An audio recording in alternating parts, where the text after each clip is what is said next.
E'tibor berganmisiz? Bir xil yoshdagi odamlar har xil qaraydi. Nobel mukofoti sovrindori professor Blackburn telomerlar ustida tadqiqot o'tkazib, qanday qilib sekinroq qarish mumkinligini sirini ochgan.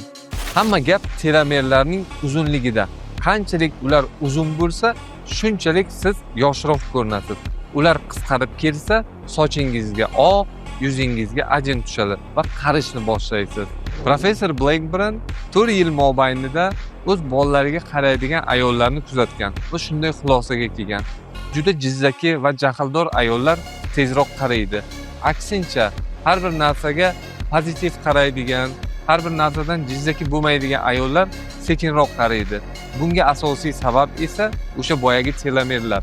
Qanchalik ko'p stress qilsangiz, shunchalik telomerlar qisqarib kelib, tezroq qarishingizga sabab bo'ladi. Shu uchun asabingizni asrang.